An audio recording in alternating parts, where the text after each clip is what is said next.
that everything's going well for him out in the nice weather away from the bog. And no, look, you are all very welcome.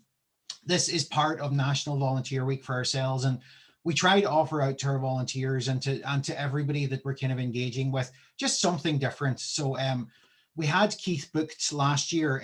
Keith is, as you will discover over the next hour or an hour and a half with Keith. Keith is a fantastic storyteller, and he's written a book, Donegal Myths and Legends. And I suppose we had Keith booked last year to come in and do a book club with us, and it was a book that we chose for the book club. Unfortunately, we had it booked, I think, for the 22nd of March to start. And on the 10th or 11th of March, or whatever day it was, Leo Varadkar shut the country down, and we had to postpone. So this is the next best thing. We're kind of auditioning him here tonight to see if we'll take him back to the book club next year whenever we can get things opened up again. So no, look, you are very welcome. And we have other events going on over the course of the week. And, come along to anything that's of interest to you. We're also delighted that we're able to share this event tonight with the Bealtaine Festival. So I don't know if any of you booked through Bealtaine rather than through ourselves, but at Bealtaine is just a month-long kind of festival, just celebrating different things that are going on within the county. So we're delighted to be able to make the connection over and back. And, we've shared some of their stuff, and they're sharing out some of our stuff as well. So it's fantastic. So Keith is an author and a storyteller, I suppose, is the title we're going for, Keith, on this, from Lahi in South Donegal. And he spent many years researching stories from around the county and, finding out, is there any truth to the gossip that's within kind of your family history? Or, if one of the neighbors was known as something, just, finding out what actually happened or what the story is. And Keith has collated and collected all that information for us. And, I would advise you, I suppose, at the end of this, if you're interested, Keith, what your website is irelandstorytravel.com. That's right. That's right. So, if people want to find out more about yourself or get access to the full version of these stories, they'll be able to access them there. So yeah, look, without any further ado, Keith, we'll hand it over to yourself to have a yarn with us and see how we go. Gurmila Maigat, John. Gurmila Damon. Well, folks, first of all, I'd just like to say a big hello to everybody out there on this May evening. I hope you are all keeping well. I know that hopefully we've emerged now from this long winter of pandemic, and it's great to see things that are opening up again now, and the evenings are lengthening, and I think we can take solace from that. And I take solace from meeting you and spending this hour with you as well, because as a storyteller, I have been put on the shelf, so to speak, as well for this last year and a half, and it's good for me as well to connect to connect with you. So I'm delighted. I'd just like to thank John and Eamon for this opportunity, and especially when it's such a positive event as well, like a week like National Volunteering Week and Bealtaine Festival. Agreed.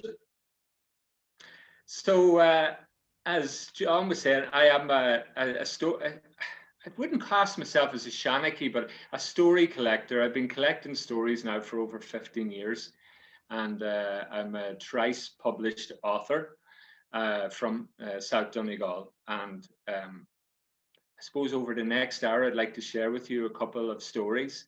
This will include Donegal Yarns, an ancient Celtic story. And if you are all very good after a short interval of a couple of minutes, just so that we can put the kettle on again, or maybe a call of nature, that I'll come back and give you a ghost story from South Donegal. And we'll finish up maybe as well with a very old popular Donegal, sort of a story song, for want of a better word, called Pat Shanahan's Cow. So to start off my set tonight, I'd like to start with a yarn. Now, this yarn was collected from a man by the name of James Macaulay. And James Macaulay was a sheep farmer from the southern Bluestacks region. He was a great character, and thankfully, many of his yarns were collected before he passed on.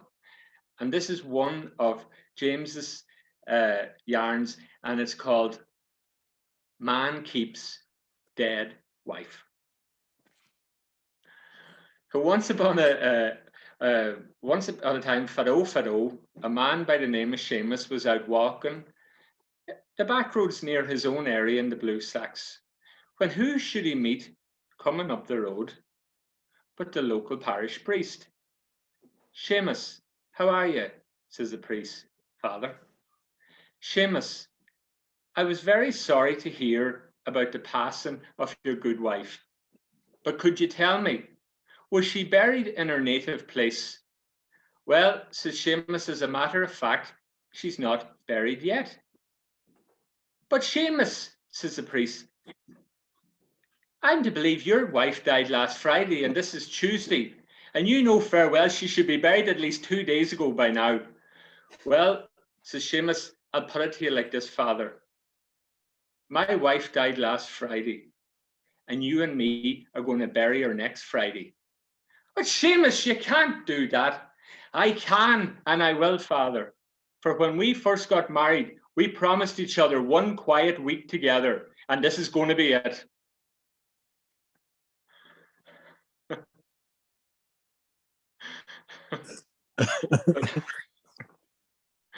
So that's a popular yarn from my part of the world. Well, I suppose moving a little further back into time, back, I suppose this probably comes from the early 19th, late 18th century. This story was collected from the slopes of Slieve Gullion in South Armagh by a story collector and author by the name of Michael J. Murphy. And it's called The Lawyer and the Devil. Once upon a time, there was a man, and he had 3 sons. Now, he wanted to make something of these 3 sons. I must check to see, do I have, I have my prop as well for this particular. Just to let everybody know, it's not so easy now when I'm not doing stand-up storytelling, but this is my prop here in the corner. So, once upon a time, there was a man, and he had 3 sons. Now, he wanted to make something of these 3 sons, but he was poor, you see, he hadn't much money. So he decided to make a pact with the devil to put his 3 sons through education. This might sound like a familiar theme to some of you, I don't know. But anyway, he made a pact with the devil, but the devil in return, he would grant the father 10 years, but he would come back then to take the man and his soul back down to hell with him. So the devil was good at his side of the bargain, and the father was able to make good of his 3 sons. So the first son, he made a doctor. The second son, he made a priest. And the third son, he made a lawyer. But of course, as we know, time flows like a river, and 10 years went by a lot quicker than that father thought. And of course, when the time of reckoning came, the devil appeared to the father. And who should be visiting that particular night but the doctor's son? And when the doctor's son saw the devil appear in front of his father, he knew the story about his father put him through education.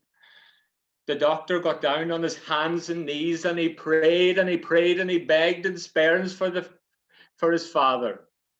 Now, in fairness, he was a patient enough old devil, because he decided to grant the father 1 extra year, but that he would be back after this year to take him and his soul back down to hell with him. Well, as we know, time goes by a lot quicker than we'd like it to, and that year flew by. And the second time that the devil appeared to the father, who should be visiting but the priest's son? And when the priest saw the devil appear manifest in the room in front of him, he decided to act like the doctor had done, and he got down on his hands and knees, and he prayed and he prayed and he begged and he prayed for sparings for his father. Now, in the heel of the hunt, the devil decided to grant the father 1 final year, but this was going to be it. So he warned him now the next time he was going to come back, It was going to be to take the father and his soul back down to hell with him. So, of course, that year went by as well. Tide and time waits for no man. And this time, when the devil appeared, who should be visiting his father but the lawyer son? Now, when the lawyer son saw the devil, he decided to take a different course of actions.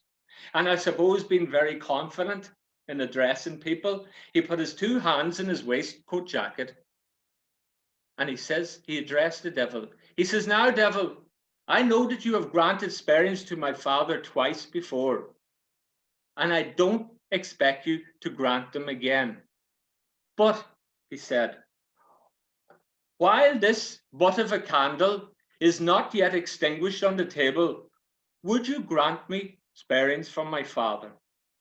Well, now, the devil looked at the lawyer, and he looked at the father, and he looked at the butt of the candle on the table, and he thought to himself, after waiting 10 years and two, sure, how long would it be to wait for the candle? So what that, the lawyer walked coolly over, blew out the candle, and put it in his waistcoat jacket. And that was that, you see. The devil was stumped on the technicality. And the moral of that story being, folks, trust the lawyer to beat the devil.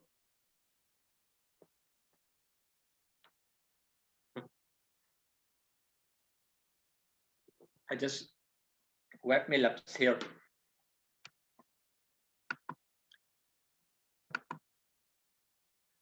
So, moving on to our third story of the night. I believe I have cousins here. I believe I have cousins tuning in from Dublin. I have a cousin, Jamie Corcoran, and his wife, Sheena. So I'd just like to say a big shout out to you as well. I believe you are in Howth in Dublin. So I hope the sun's shining there this evening. And they have great news coming up because Sheena is expecting their first child in early June. So the very best of luck to you all. Thanks a million, Keith. Good to hear you, Jamie. So, moving on now to our third story of the night. Now we're going back into real antiquity, back to the mists of Celtic Dreamtime. And this is a story about Finn McCool.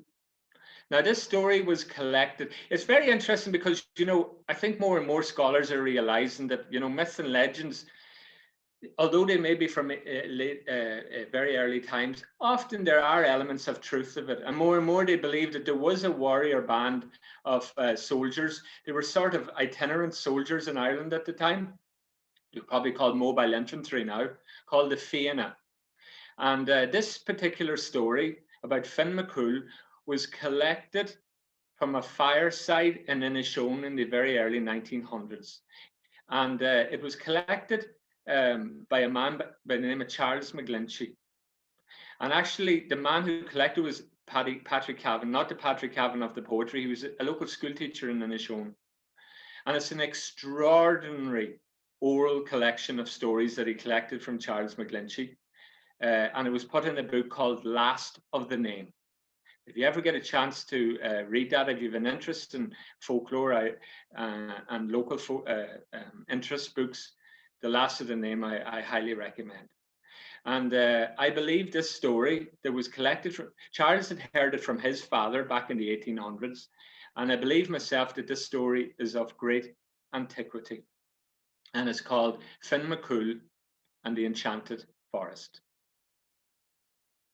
Once upon a time, Finn McCool was out hunting in the great forests of Ireland. Now, at the time, it was said that Ireland was cloaked by immense forests and that a red squirrel could travel from Galway Bay over to Dublin Bay without ever needing to touch the ground. Now, on this particular day, Finn was out hunting by himself. And the day was going on, and he hadn't caught anything, and he was starting to get tired. And worst of all, he was lost. Now, he could see as the sun was beginning to sink below the tree line and that it was coming close to the gloaming of the day.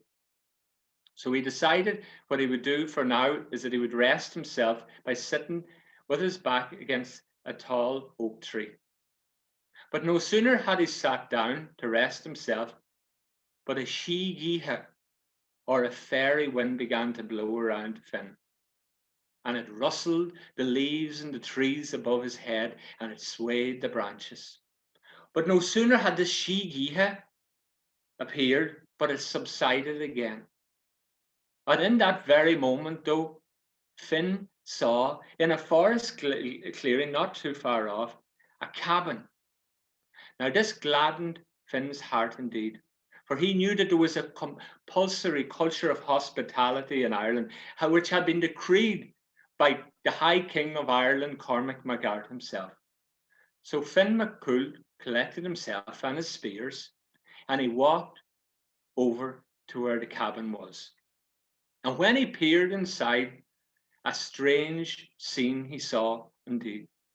For on one side of the cabin was a big hearth fire with a blazing fire in it. And on one side of this hearth fire sat an old man with a long grey wizen beard and long grey flowing hair. And at the far side of the hearth sat a big black cat, the size of a panther. Now, as Finn's eyes became more accustomed to the poor light in the cabin, he could also make out in the far corner of the cabin a big grey ram with long, twisted horns. Well, Finn MacCool or not, you can imagine he was a bit taken back by this strange household. But remember, it was coming towards night and he had no place to stay. So, finding the warrior within, he took a deep breath and he walked over the threshold. And just as he did so, he suddenly from the gloom appeared a beautiful young woman, one of the most beautiful young women that Finn MacCool had ever laid his eyes on. He was instantly smitten by her. Now, this beautiful young maiden, as was custom, began to lay out a meal for Finn, his supper. And Finn gratefully found a stool and was just about to sit in to begin eating his supper, when suddenly the large grey ram took a run and jump and sprang up on the table and began to gobble down Finn's supper. But at the very same time, the black cat sprang into action. It sprang up on the table, grabbed the ram by the throat of the neck, and dragged it back to its corner of the cabin before settling next to the fire again. Well, as you can imagine, Finn was definitely shaken by this, but he composed himself and he realized he still had a bit of food left in his supper dish, so he proceeded to finish it. And when he did so, his beautiful young woman came back again to collect his supper bowl, and Finn knew that this was his chance. So he introduced himself as Finn MacCool, one of the most highly regarded captains of the Fianna of Erin, and that he was a personal friend of Cormac MacArt himself, that he had many palaces throughout the land and thousands of head of cattle, and that if she would leave this strange household this very night with him, that he promised to make him one of his wives. But this beautiful young maiden, she just smiled and shook her head and said to Finn, "You had me before, Finn, and you didn't think much of me. You cannot have me again." But Finn tried to explain to this beautiful young woman he had never laid eyes on her before this night. He didn't understand what she was saying, but she just shook her head again and smiled serenely at Finn and left him. Well, that night Finn found a fresh bed of straw to sleep on, which back then, folks, was as good as a king-size bed in a luxury hotel. And when he woke up the following morning, he found that his breakfast had been already pre-prepared. And grateful for his meal, yet feeling a bit despondent that he would never meet this young woman again by the looks of it, he gathered up his spears and was about to leave the cabin, when he turned around because the old grey man was still tending to the hearth fire. And he asked him what was the strange meaning of this household to which he kept. To which the old man replied, "I myself, Finn, am Father Time, I sit and I wait. The ram that you saw last night is the world, and the black cat is death, which keeps the world in its place.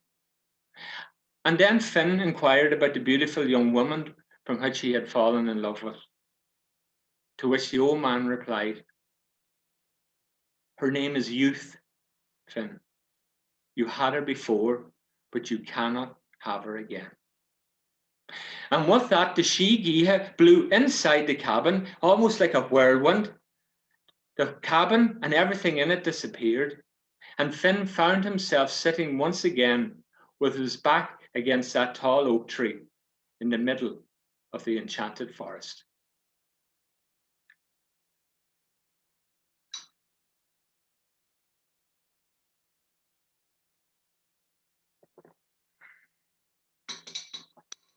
So I hope you enjoyed that particular.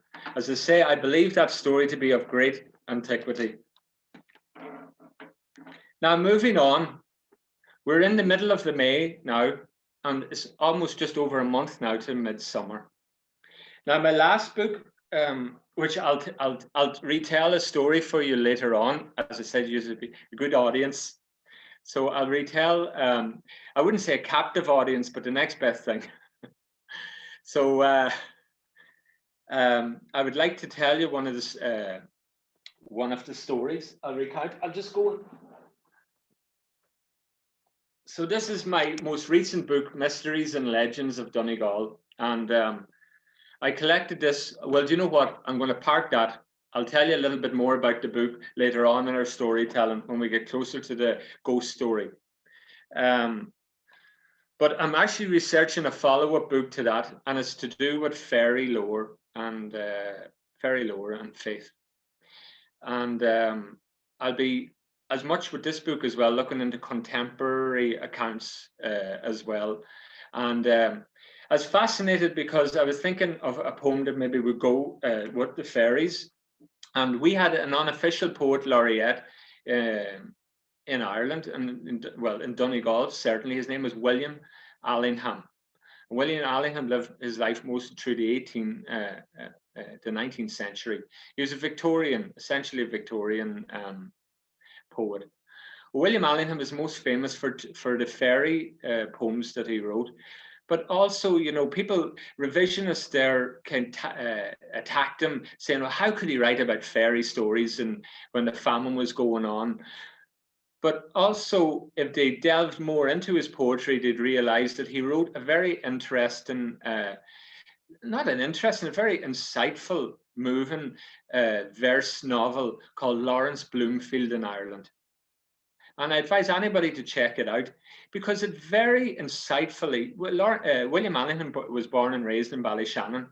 It very insightfully told the plight of the landless labourers and the rack rented tenants of the time as well.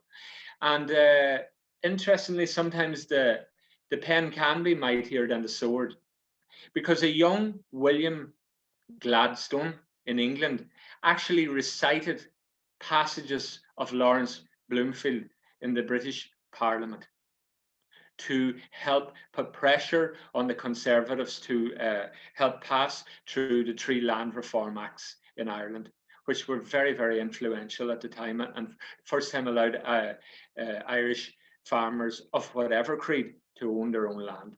So that's a wee bit of a call out to William Allingham. Now, interestingly, William Allingham's most famous poem is The Fairies. And I really like this poem because it sort of reflects both the superstitions and the respect and fear that people genuinely had for fairies back then. But then 2 or 3 years later, he goes and he writes a poem, which I'm not that fond of, called Two Fairies in a Garden. And why I don't particularly like this poem, because what was happening in the Victorian age is they were sort of making the fairies anew. It was kind of a new propaganda to kind of make the fairies more palatable for Victorian audiences, and essentially kind of making them for children, you know. And I didn't particularly like this because as I delve into my research, I realized, well, the fairy, it was essentially a fairy faith, that this is an ancient grouping of beliefs that existed before Christianity. And what's fascinating in places like Ireland and the Isle of Man and Wales and Scotland, that they continued to exist into the 19th and 20th century. And I hope to argue in my book, there's still people that still adhere to it. And so I think that his first poem, The Fairies, more reflects the belief system of the time. You know, the fairies in the first poem he wrote are not the Tinkerbell type. They're the genuine fairies, I think, that he would have heard as he was traveling around the cottages of Donegal. And what I find interesting when I'm reciting this poem at storytelling, that a lot of people, no matter where they are, even I remember hearing a person from England came up to me afterwards and told me that their father, who had Alzheimer's, when they would take him out outside of where he was staying to the gardens on a nice day, that he loved to hear that poem recited. So I'm going to recite it for you now. And if you, I'm sure a lot of you probably maybe learned this song at school. And if you want to join in, feel free to do so as well. And it goes, up the airy mountain, down the rushy glen, we daren't go a-hunting for fear of little men. We folk, good folk, trooping all together, with green jackets, red cap, and white owl's feather. Down along the rushy glen some make their home. They live on crispy pancakes of yellow tide foam. Some in the reeds of the black mountain lake, with frogs as their watchdog all night away. High upon a hilltop the old king sits. He is now so old and grey, he's now lost his wits. On a bridge of grey mist Glencolin crosses, on his stately journeys from Sleevely to the Rosses.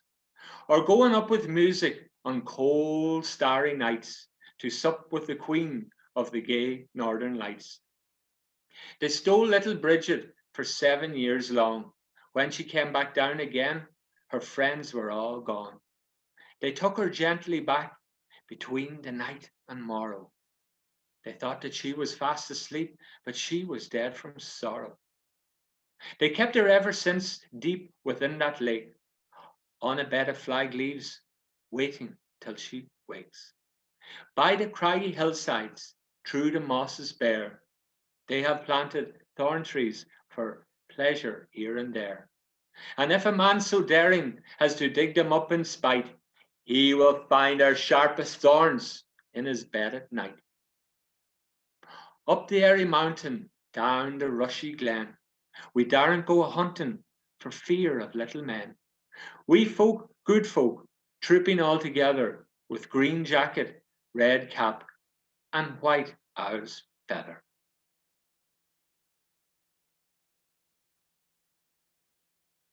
So that, folks, is a poem about the fairies. And to bring it into contemporary, you know, and I'm hoping to examine it and mention it in my new book. You know, the month that we're living in now, Bealtaine, May, and into June, was always associated with the fairies.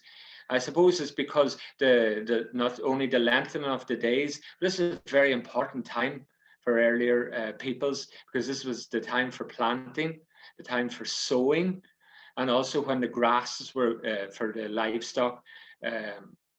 You know, it was a very important time of year. I always find, you know, and this is a call to action to everybody, whether for yourself or if you have grandchildren or grand nephews or grand nieces or children of your own. This is a perfect time of year now to seek out those wild places. And we're very lucky in Ireland to have many of these places left. And to go out and just turn off your phone. Don't turn it to silent, turn it off. And go out and walk the fields and walk the wooded glens and visit the fairy forts, and just stand in the field where in a sea of buttercups, or watch the brilliant snow white blossoms on the fairy tree. And that's my call to wonder anyway for this particular storytelling set. Now, with that, if everybody doesn't mind, I'm going to take a quick 3-minute break. Don't go away, as I say, because I'll be back with another yarn, and then maybe, as it's starting to get a bit darker, we'll hear anyway a ghost story. So see us all back in 3 minutes.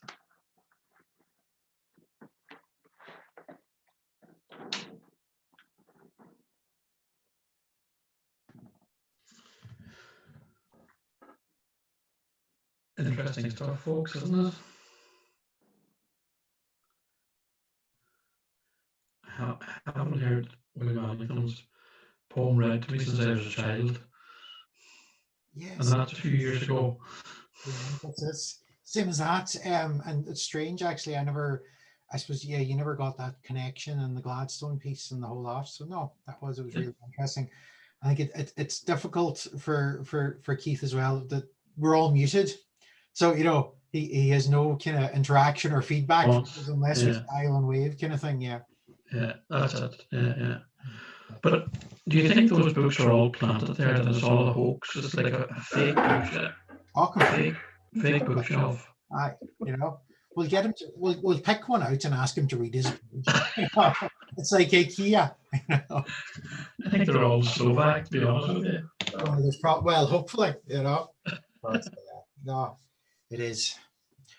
It's, I suppose, I don't know. I wonder how COVID is going in Slovakia. You know, it's. I don't know. Are they an hour or two ahead, a difference in time with us as well? Yeah, at least I don't know. We'll the joy of Google, we can find out. He's near the Austrian border. There's no turf shovels there, I don't think. It's, yeah, he's an hour ahead. It's 8:30 in Slovakia.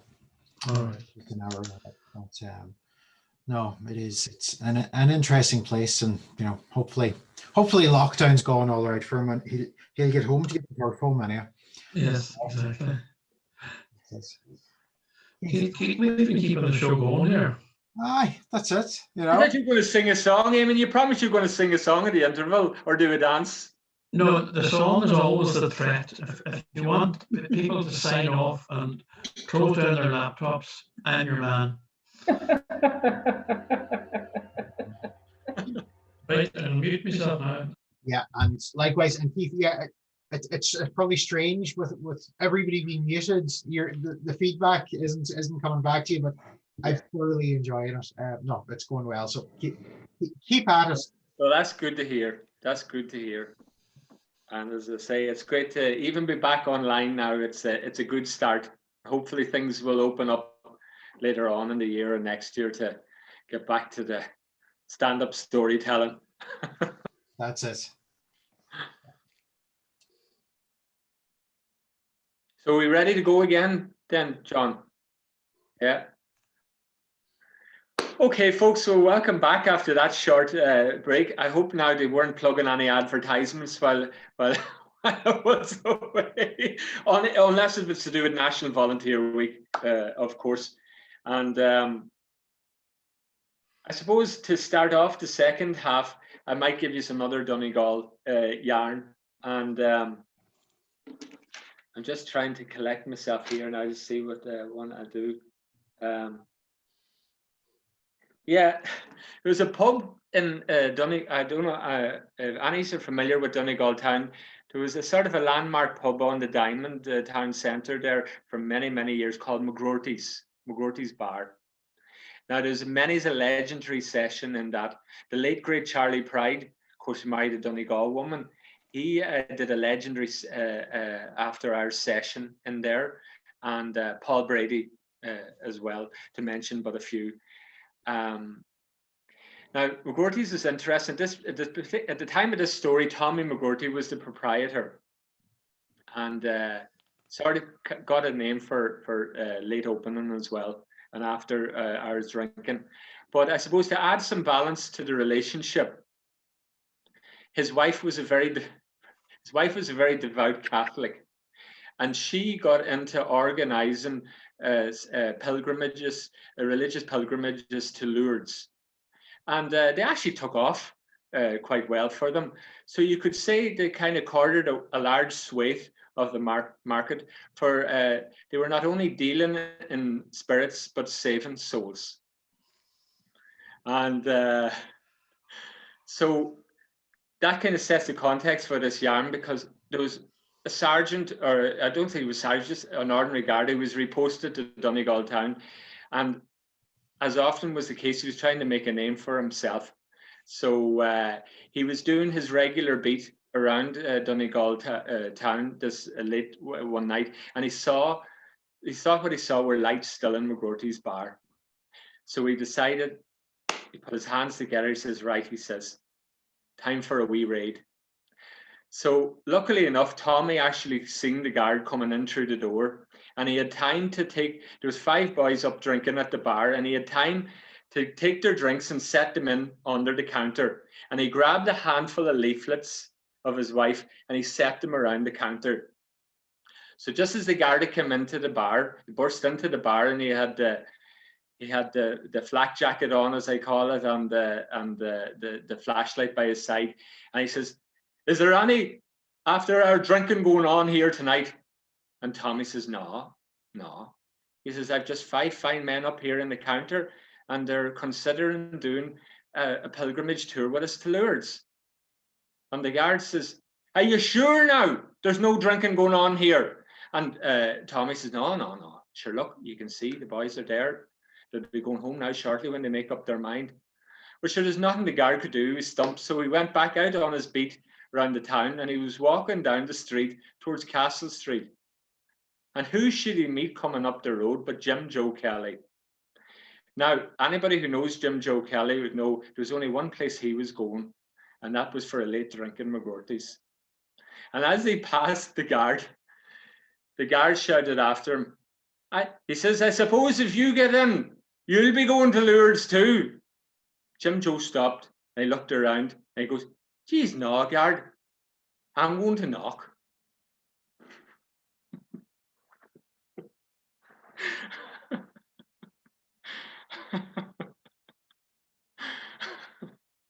So that's another yarn from the Donegal town area. So where are we going now? Well, I promised a ghost story, so a ghost story we shall have. Now this story comes from my latest collection of stories from the Mysteries and Legends of Donegal, and this was I was just so lucky I came upon it. It proved to be a very rich seam of stories, because I took a historical approach.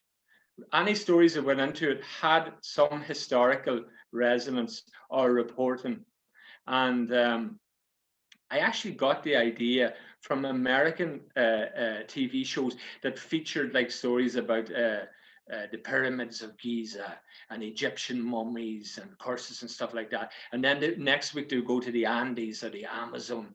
I thought to myself, hang on, so these boys are doing this, but Ireland's full of stories like this as well, kind of new, more contemporary folklore.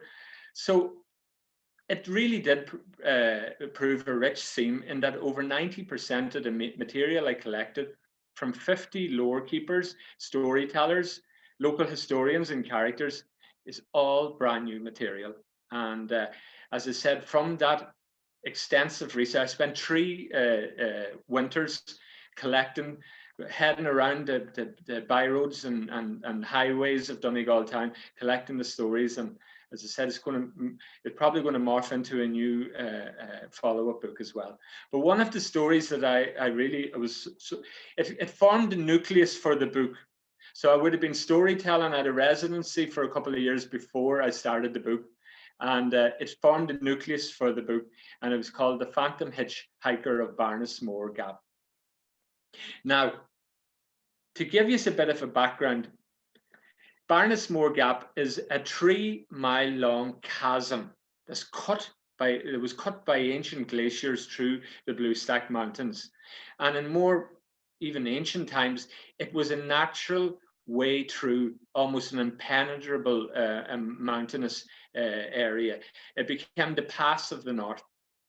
And, you know, even in ancient times, this place had a kind of a mystique about it because it was thickly wooded, especially on the southern approach to Barnesmore. Barnesmore, by the way, means the Great Mountain Pass in Irish, and it was thickly wooded.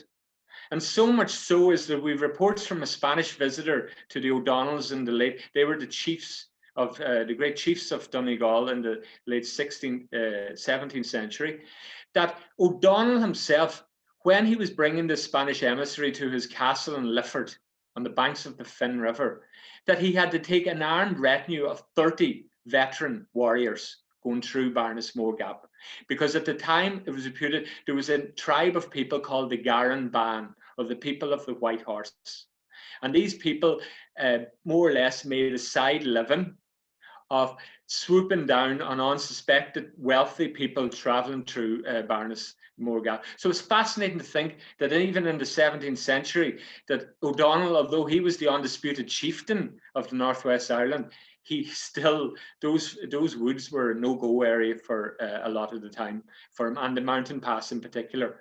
Well, this kind of infamy continued with Barnesmore Gap, because I've heard stories that in the even when the forests were long cut down in the early 18th century and the Garan Ban had become legend, just merely legends, there were still robbers and bandits operating out of Barnesmore Gap. So much so that there's records of Barnesmore Gap being disputed and talked about in no less than the Houses of Parliament in London.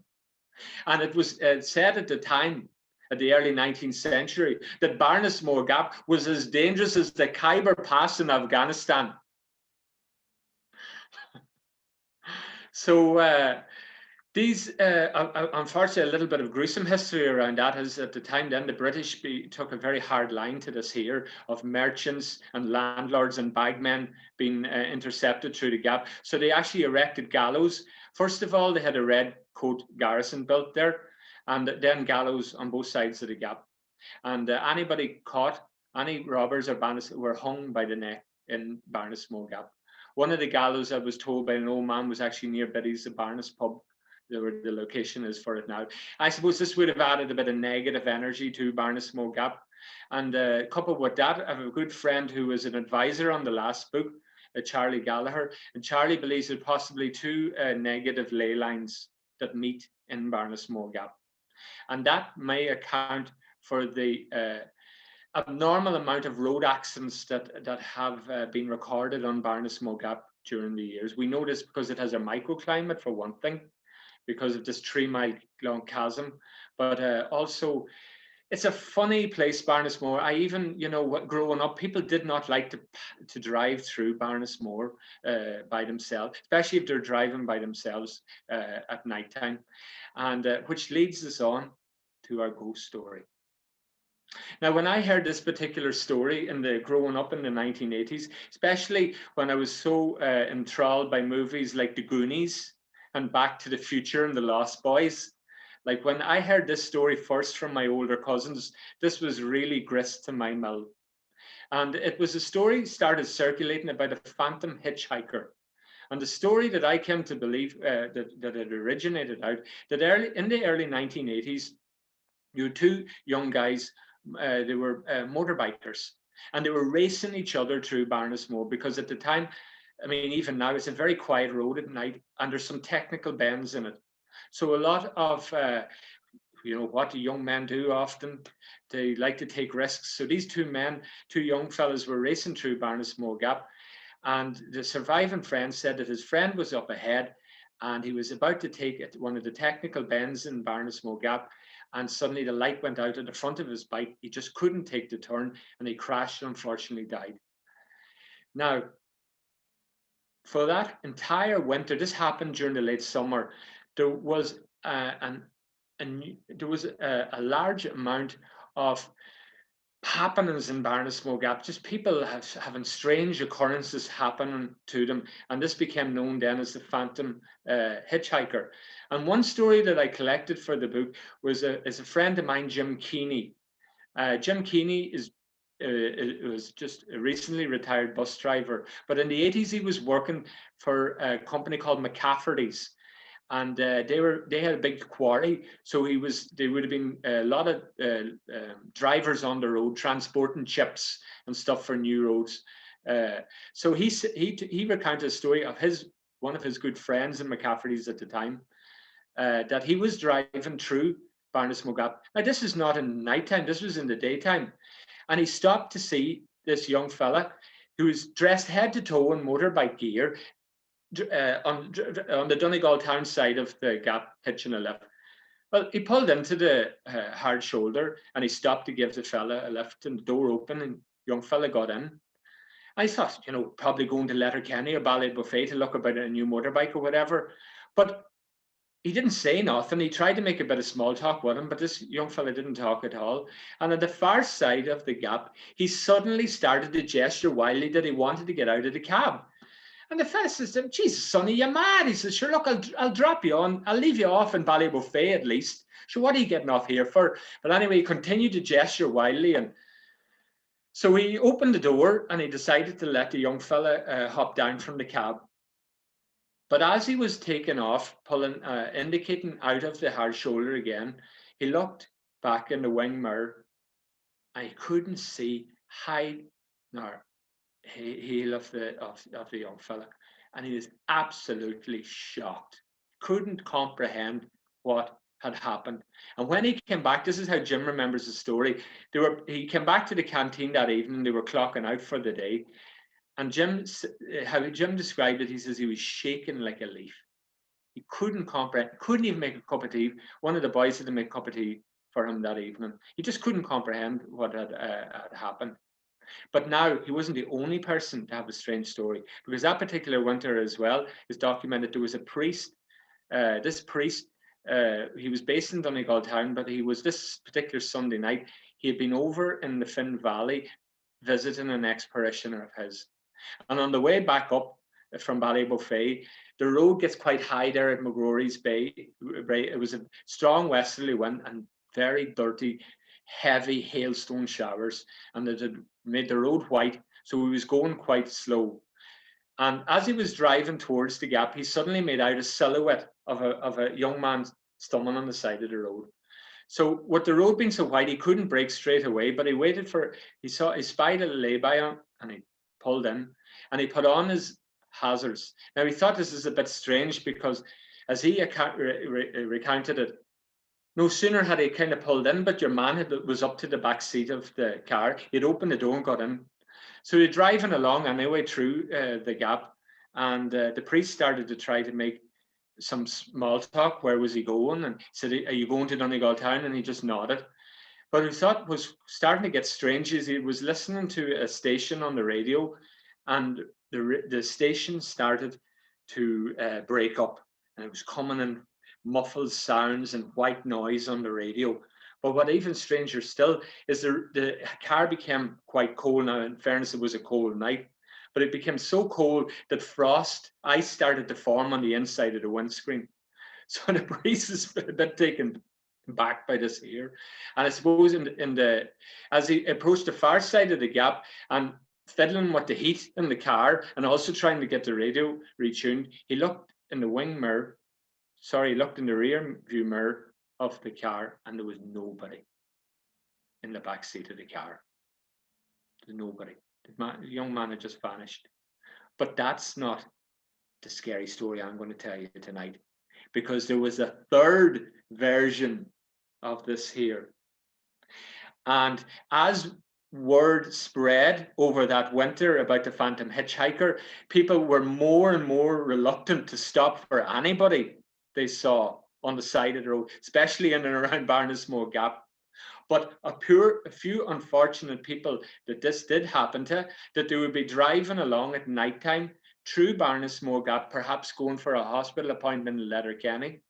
And as they were approaching the gap, they would suddenly make out the unmistakable shape of a silhouette of a young motorbiker thumbing, hitchhiking. But rather than being a good Samaritan and stop, they would pass on by, perhaps out of fear, maybe accelerate a little bit as well.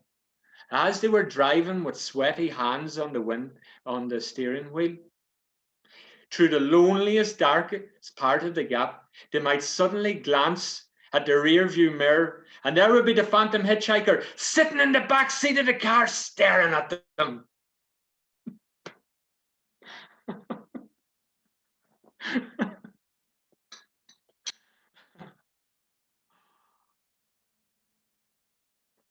Eamon, you should have turned off the lights for that there. Where was the light? Where was the light switch? I should have. I tell you, Barnesmore Gap is that kind of place. It is. Yeah, you could attest to that. Yes, absolutely. Yeah, it's just it's a weird, strange feeling of it, you know. And another story, you know, I was so lucky, by the way, to get this book out pre-COVID, after working on it for 3 years, and I had organized a world tour of the northwest of Ireland. And one of the best nights we had was in Biddy's Abarnes Gap. Biddy's Abarnes pub, which is a very, very old pub. And what was fascinating that night, that some of the staff actually got up and told ghost stories which happened to them to do with Biddy's Abarnes pub as well, which I thought fascinating. And the night before, you see, Biddy's is very popular nowadays. I should tell you a little bit of folklore about it. During the 19th and early 20th century, the traveling community, they probably had this as an ancestral memory.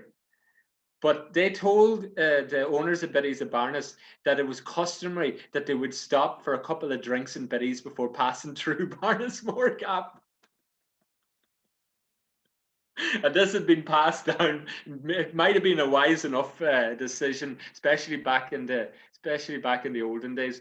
But yeah, the night before we did this gig, you could not make this up. A wedding party. Biddy's is very popular now at hen and stag parties, but also wedding parties. So this young couple had got married in Keys in Stranorlar, and they planned that the entourage would stop in Biddy's before the reception, which was going to be held in Donegal town. So they were in the bar, and what do you do with the new bride and groom? You take photographs of them, and they wanted a couple of copies. And I got a call late that evening from Megan Slevin. She's the proprietor now, joint proprietor of Biddy's. And she sent me a photograph, folks. Now, she promised I couldn't share it. But where the bride and groom are sitting in the bar, there is, I'm not talking about an apparition. It looks like a person in old homespun clothes, a woman in her 40s, photobombing their photograph. And you wouldn't think much about it. You probably think she was in fancy dress, only she's floating about 4 foot above their heads. So that's the sort of place Biddy's Abarnes is. So have we time for a song before we go, Eamon? How are we for time? Well, unfortunately, Keith, we've run out of time and we cannot enthrall the audience with a song tonight. But if they rush, they'll get the first part of the Eurovision Song Contest.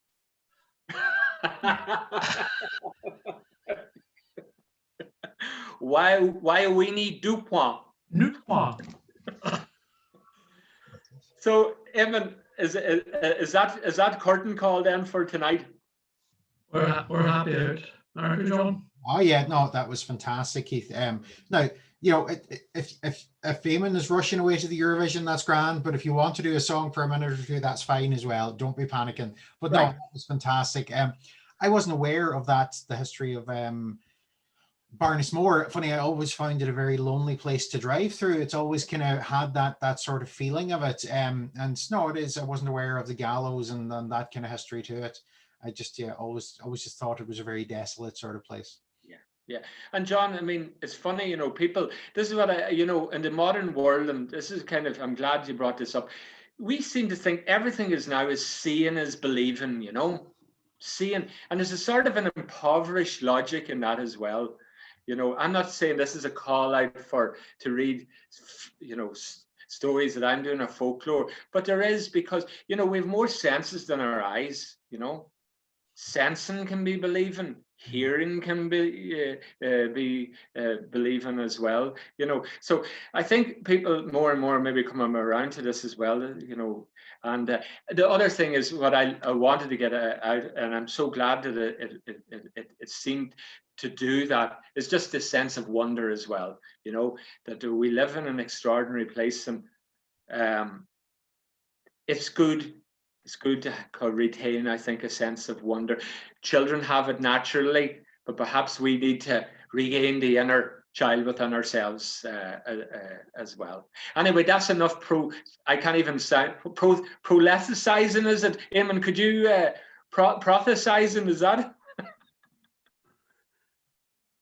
I have a handy way of muting myself if something difficult is asked. Yeah.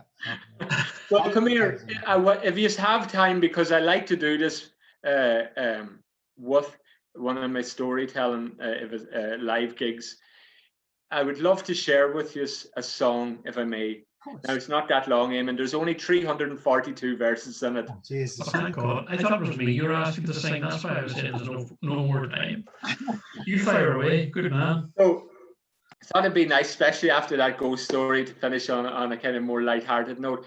I was so happy to find this song. It comes from the late early 1900s, and it was collected by a great story collector, a song collector, sorry, from Fermanagh, but also he had a relation to Donegal. His name was Paddy Tunney.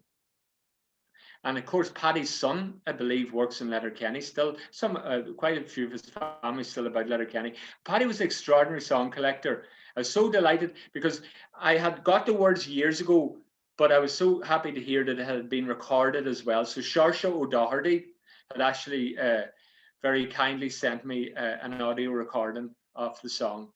And the song is interesting because it talks about potching making. Now, potching making back in my great-grandfather's time was actually an important business, especially for people living in more mountainous areas. Because at the time my great-grandfather lived, the only way of actually making money, hard currency, was by selling turf and by brewing, distilling, potching. And a lot of them became masters later. My great-grandfather, I was told, could actually infuse or flavor it with heather bells. I don't know how that is possible, but he could do. And a funny story I was told about the potching makers in my area, which lived up the Pettigo Road, is kind of an upland area. How they used to get away with delivering potching to their customers is they would take cartloads of turf down to the Diamond in Donegal town, and the potching would be wrapped in old rags and placed in the cartload of turf. So that was a way of smuggling them into Donegal town. So you could get not only your cartload of turf to warm your fire, but a drop of potching to warm the spirits as well. So this is a song called Pat Shanahan's Cow that I'd like to finish on for tonight. And just to say, if you want to, you can actually hear this song on my website, IrelandStoryTravel.com. And I'll tell you, the website, you're probably one of the first people to see it. I'm not launching it internationally until September, but I'll tell you, it's so new that you probably smell the web designer's paint when you go on it. It was only actually launched last week, and I have my books. I've did my recent book up for sale there as well. So anyway, that's enough of me blathering. So this is Pat Shanahan's Cow. I'll just wet the vocal cords here. Nothing stronger than a cup of tea. You believe that, you believe anything. There's a man from Ardahi, both proper and tall. He's one Paddy Shanahan, as we do him call. 'Tis he brews the potching that does exceed all. Sure, it baits all the doctors around Donegal. For if you were gasping and ready to die, the smell of it sparking would lift your heart high. So So hold it up closer, close under your nose, and Inverman loves it wherever he goes. Sure, we can't have a christening without it at all. We drink and sing chorus, shake hands and sing all. Here's a health to your gossips as we do them call, and if you be a ghost that you may see us all. Now Paddy, this rascal of late he had been, with steam and hot water he brewed his potching. He left it in barrels, I hear people say, till his cow took a notion of drinking one day. Now as soon as old Branny this notion did take, she first broke the burrock and then pulled the stake. She went to the barrels and she drunk her fill, and believe me, she didn't leave much of the still. But when she got drunk, she began to feel shame. Says she, Paddy Shanahan, calling him by his name. I'm as drunk as a beggar with juice off the malt, but Paddy of warning, it isn't my fault. Then she hiccuped and staggered and asked Pat to fight, and swore that in true him she'd let the daylight. That his breed were all beggars, she told him to note. Then she dared him to stand on the tail of her coat.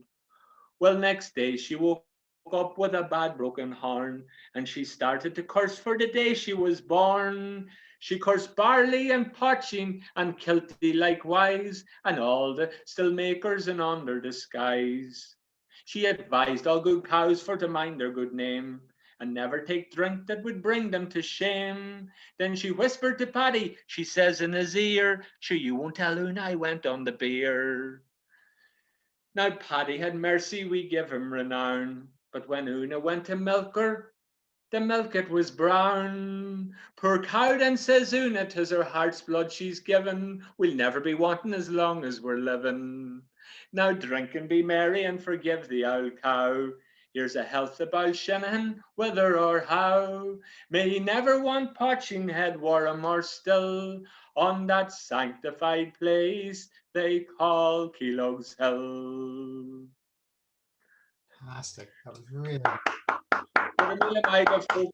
I'd just like to say very good night now to everybody, and thanks a million for tuning in. And please God, hopefully when everything opens up, I'll get to meet many of you in person again. Thanks, Keith. Thanks, Keith. Thanks, Keith. Thanks, everybody. Welcome, Falsha. Thank you, everyone. Thank you so much. Very welcome. Thank you. Thank you. I sure look, it's great. It's great to be back. It's great to be back.